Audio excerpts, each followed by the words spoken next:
Founder Series. And today it's my pleasure to bring Amber Main to this episode.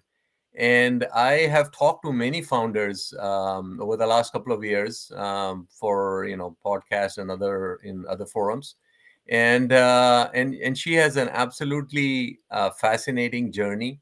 She is a serial entrepreneur. Um, she dropped out of school at some point, so we'll talk about that as well. And she is, overall, she has experienced so many different things at such a young age. It's just amazing. So, without wasting any more time, I will let Amber just say hello to the people watching and listening.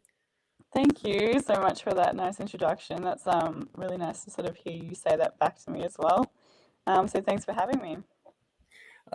Thanks, Amber. So the first segment, so we are going to do this episode in three segments, and the first, segment that we're going to focus on is Amber's, early life. Amber, you were at a, at a college, or you're studying, and then you kind of, made a big life changing decision. What was that? Can you walk us through, and our audience through, what was that big change in your life? I think it wasn't really like a big change per se, but I think more situational and circumstantial for me at the time. So I was at high school and, just having some, I guess, family problems at home, and it wasn't the right time for me to be focusing on my education. It was more of like a drop out of school and work to survive kind of situation. And I'm not sure if anyone else can relate to that type of thing, but if you can, I know that it's really difficult. And you have a lot of pressure from external sources telling you, don't drop out, like you're never going to get a job, you're never going to be able to do what you want in life. And it's really stressful because, you know, I was 16 at the time and I had no idea what I was doing or, wanted to do really, but I was just trying to figure it out, and I didn't really have a lot of help to do that. So I think having these people telling me, don't drop out, do this instead, and they didn't really understand the situation properly as well. So it was really difficult to sort of have that from all angles and not really know what to do. So yeah, I dropped out of high school. I think at the time, yeah, it wasn't really a choice. It was just it just happened. Um, yeah, and I kind of just fell into childcare, so early childhood education. I did a certificate 3 in early childhood, and I think within the year I was working in a childcare centre as an assistant. I really enjoyed it. I really loved working with the kids, and I think in a lot of ways for me it was like a bit of an escape from what I was going through at the time, just in my life as well, because it's so easy. Like it was so easy, like, to be with the kids and just immerse myself totally in their world and just be like with them and present with them and plan and educate them, and it was a lot of fun. Okay, it just sounds good. So, I mean, at any point, did you feel that you might not have made the right decision, or was that something that never kind of um crossed your mind? yeah, definitely, I think, but like I said, I think it wasn't really my choice. It was just something that I feel like happened, because I think when you're that young, you're not really like understanding the choices that you make very well, like, or in completeness. I remember sitting in high school in like the meeting office with my principal, and they were like, "Are you sure, like, you want to do this?" And I didn't, to be honest with you, like, I didn't want to do it, but I didn't know how else to like deal with the situation, because like at home there was like a lot of stuff going on, but no one ever kind of bothered to ask me if there was other things going on for me. It was just kind of like, oh, you just want to drop out and do nothing with your life. Okay, that's your choice, kind of thing. And it's and it was just, yeah, it was a bit crap. So yeah.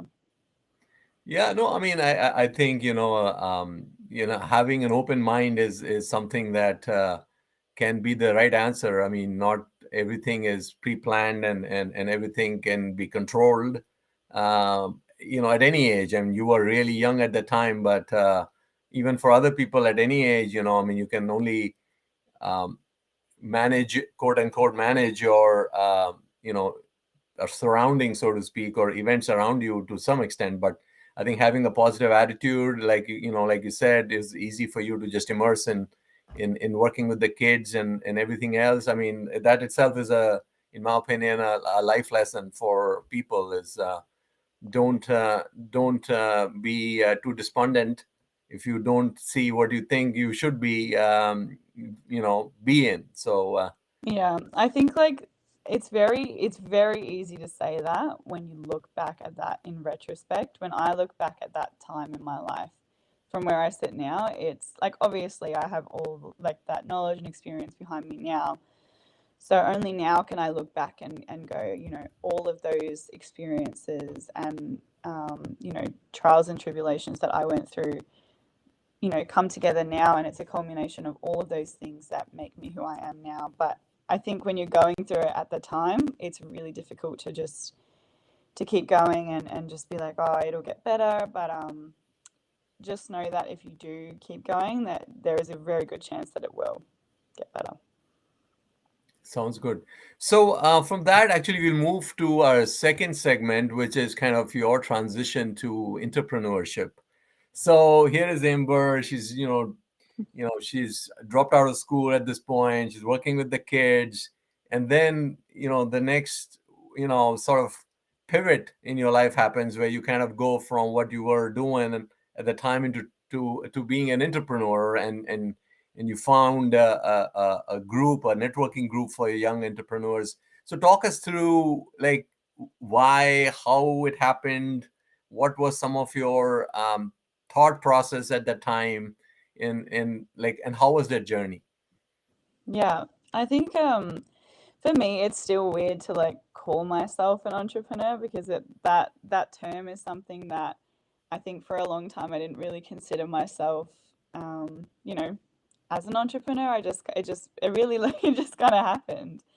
And then, people were like, oh, that's entrepreneurship and you have a business. And now I have two businesses and it's a thing. And I'm still getting used to it. So, I guess, yeah, for me, there was a lot of things that happened in between then and now. But, so I started my degree in biomedical science in 2019.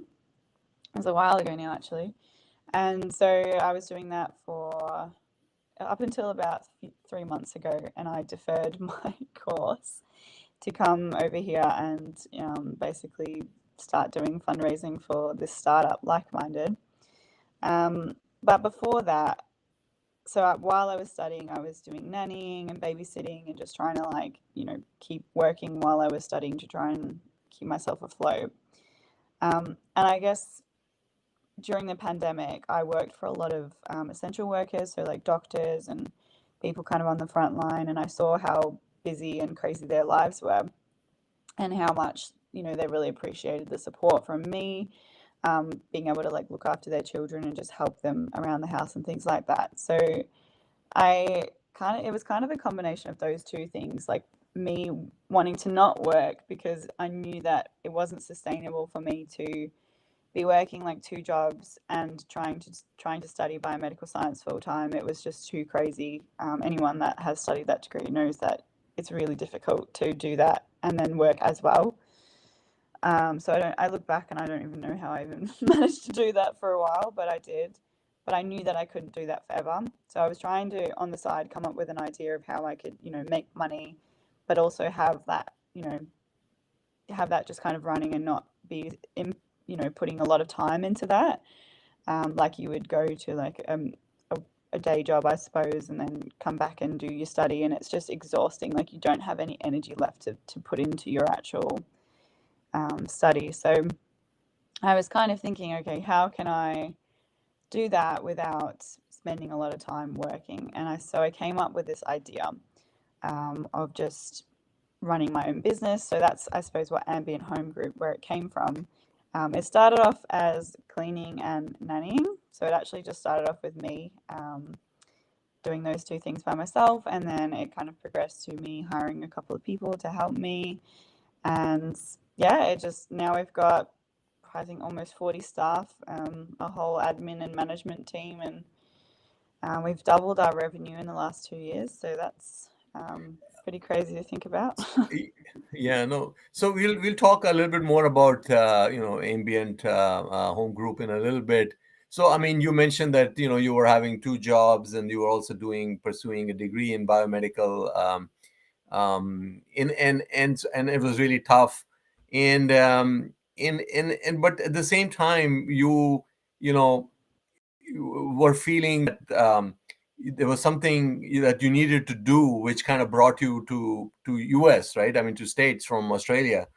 And so I just want to kind of talk through that process a little bit. You have a business, and you're doing your degree, and then why that decision, and why at that point of pausing your education, and then So that buying a really ticket came a and coming bit, to US. yeah, so that actually came a bit later. So Ambient Home Group had been running for like 2 years before that point. But I had an idea at the end of COVID that essentially was the basis of Like Minded. It was just me, I suppose, having a lot of like feelings, and I think everyone can relate, of just being in lockdown for so long, and wanting to get out and meet people, see my friends, travel, go to events, and just like get my life back essentially, because 3 years. I mean, I'm from Australia, Melbourne. We had lockdowns on and off for about 3 years, which is pretty intense.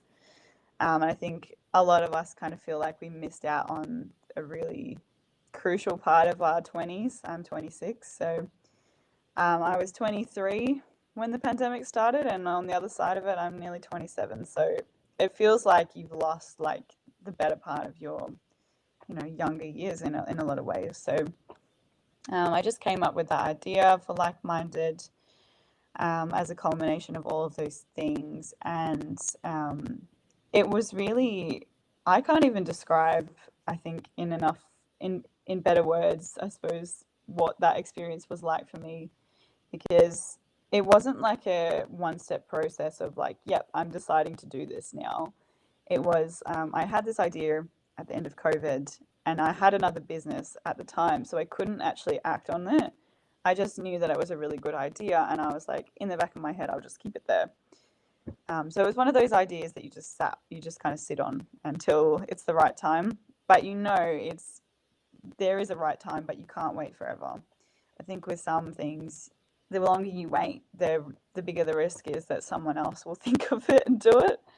Or at least, there are people doing a similar aspect of it, not entirely similar in all ways, but you know that if that person makes that connection, that there's a possibility that they'll also make this connection, and then they'll be on the same track as you. So, and that just takes time for people to reach that conclusion. So you kind of sitting there going, okay, now or never. But yeah, I got to the point where I suppose with Ambient Home Group, we were running quite well, and I'd hired a general manager. My general manager, she does a great job, and I Yeah, think so Amber, now kind of let's you brought it up. Let's talk about Ambient Home Group a little bit, which is your first startup, and kind of walk us through the early days, because that is something that founders always try to come up with a vision in their head, and it's never what it turns, what they think.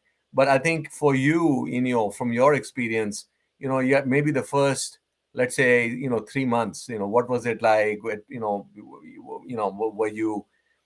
you looking for customers at the same time developing your website and such, and hiring, or like in what sequence? What were some of the major events during that first critical 3 or 4 months?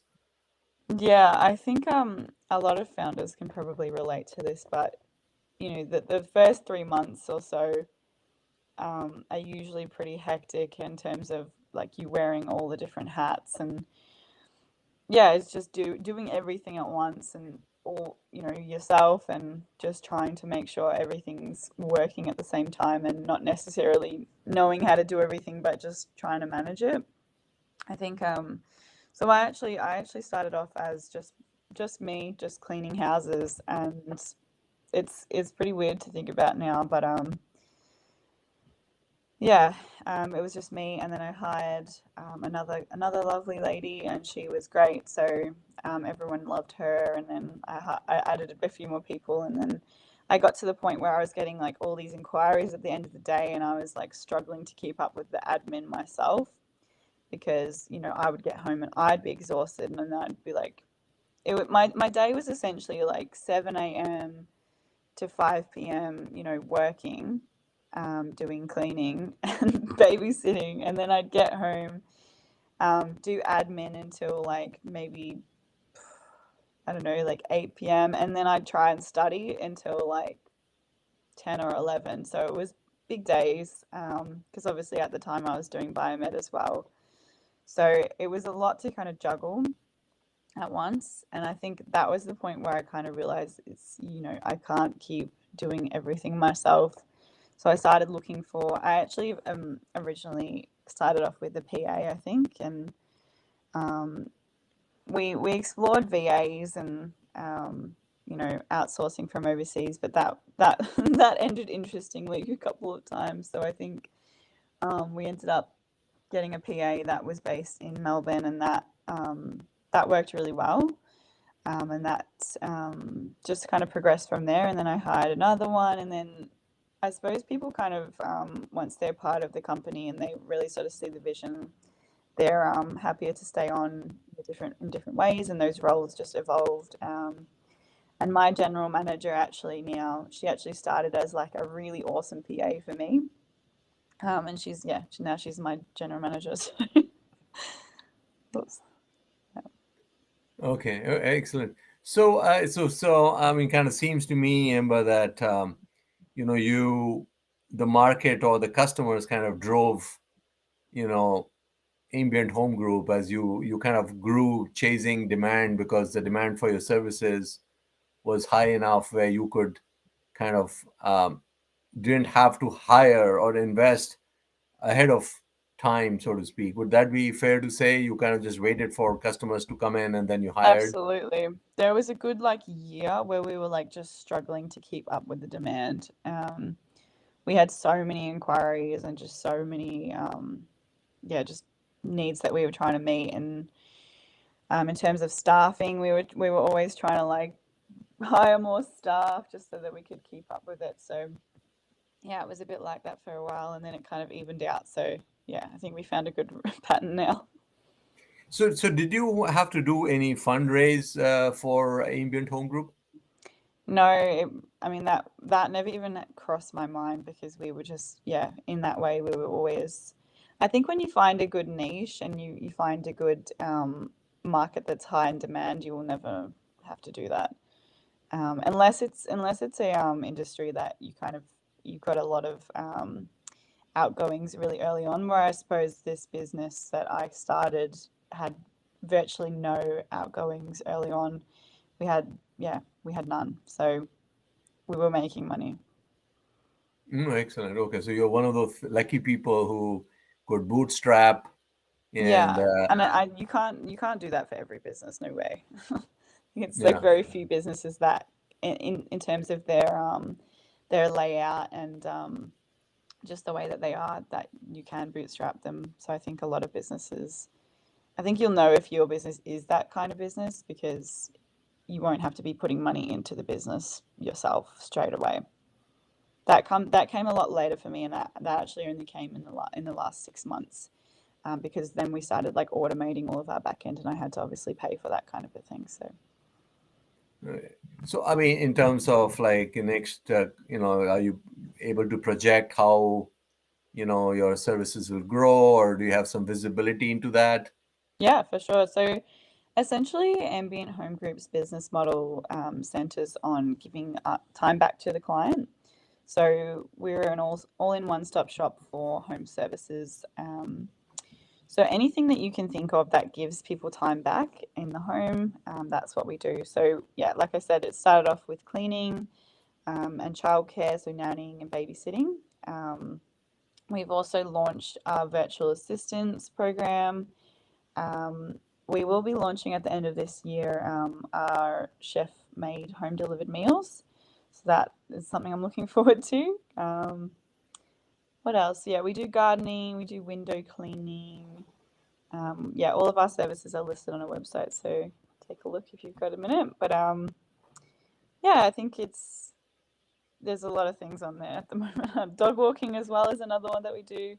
And we've got a partnership with Lisa Loves Charlie, which is a florist based in Melbourne, and they do like flower add-ons for their cleans and things like that. So like if you get like a deep clean, they can you can order a bunch of flowers for like the finishing touch. Yeah. So, did you kind of look at, like, some of the other similar types of service providers, and like Angie's List, or Craigslist? I mean, I've only just recently heard about Angie's List because I think they're American.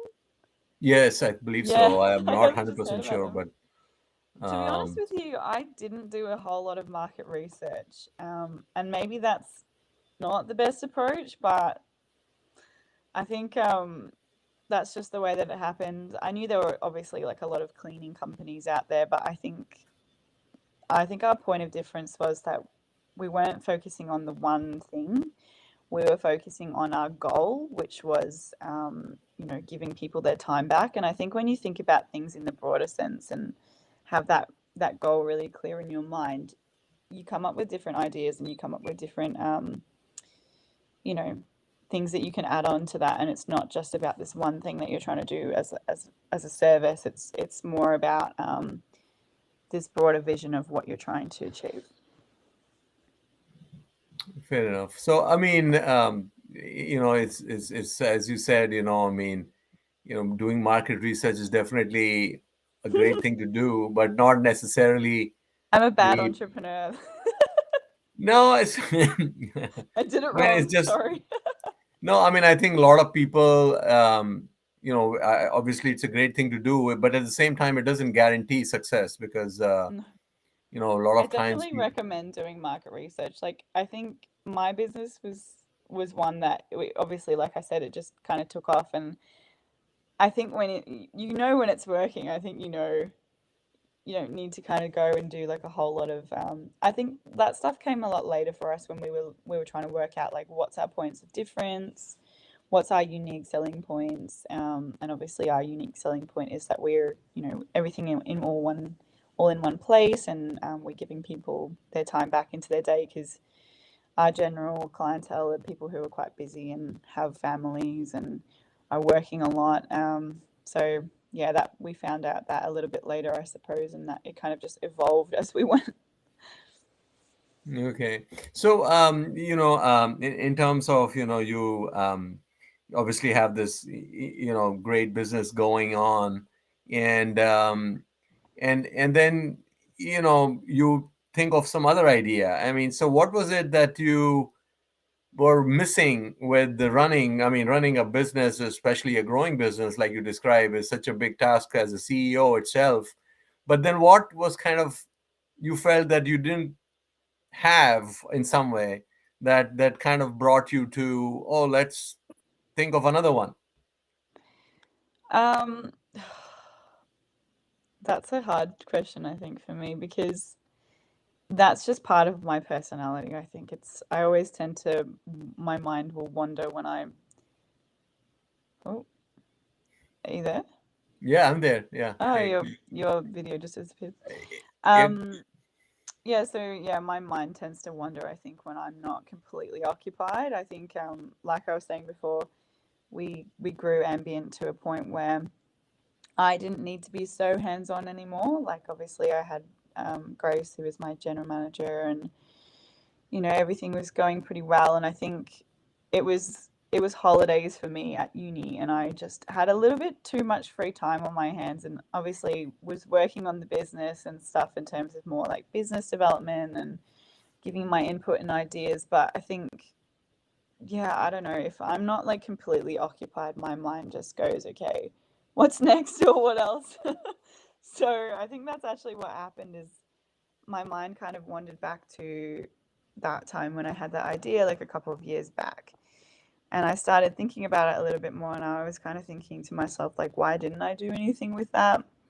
And then I started thinking about it a whole lot more because I was like, this is actually a good idea. And then it was just kind of evolving in my head as I was thinking about it, and then just kind of mapping out in my head like what the business model actually could be, and if it was viable, if it would actually kind of work out. And the weird part is for me, like, I think I had mapped it out entirely in my head, not word for word, detail to detail, but the general sense of it is exactly how it has gone. And now that we've mapped it out and put it on paper, and it's exactly how I imagined it would be, which is quite strange. Yeah, so I just kind of started thinking about that a lot more, and started going to networking events a lot more because I wanted to meet people, and that's something that I wasn't kind of focusing on at the time a lot. Um, and that gave me the opportunity to sort of meet new people that some of them actually are now on my team, which is really cool, for like-minded. So yeah, I met some really cool key players and valuable team members through that. Um, yeah, I think, and obviously like-minded is still kind of growing and evolving, and we're still early stage, but yeah, it's very exciting. You mentioned that you had too much free time on your hands, and kind of pulling on that thread when you're free time and you're not thinking of your next startup. What is it that you do to take keep yourself occupied, but relax, or like your hobbies and things of that kind? Okay, so when I do have more free time, those are the types of things I tend to do. Is I tend to think like, what's next? But I suppose on the rare occasion that I'm not doing that, or if I'm actually just wanting to do something else, which is not very often. I think in between things is probably when you'll find me more likely to be doing just random things. I love watching Grey's Anatomy, obviously, because medicine and Grey's Anatomy is awesome. I like to paint, actually. I oil paint. And I'm learning piano, and I love languages as well. I was actually learning Spanish during lockdown. I think I had at one point a 365-day streak on Duolingo for Spanish. Wow. Um, but yeah, it's just I did Spanish lessons in lockdown, and I think until they closed that down, I did that. What else? Yeah, I like to read anything like science fiction or like biographies. Um, yeah, that's everything I can think of at the top of my head. Like, I like to go out with my friends, and I'm into like, it's weird. I'm into like trance music. I think a lot of people don't get they wouldn't kind of put that together with me, but Okay. yeah. Okay. You have a lot of varied interest. I mean, including like in your professional life. So I mean, in terms of we talk about your you know be your role, or as an educator, as working through the it was your first startup and all of that, and doing biomedical engineering degree, pursuing that.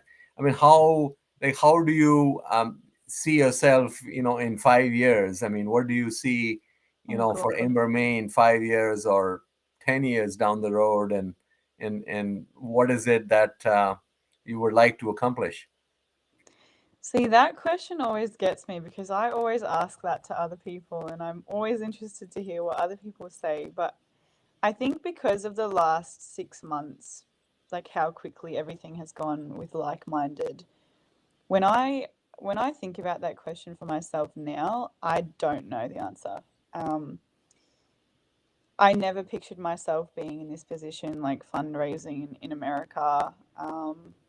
I never pictured myself doing this in a million years. Like, it's so surreal to me still.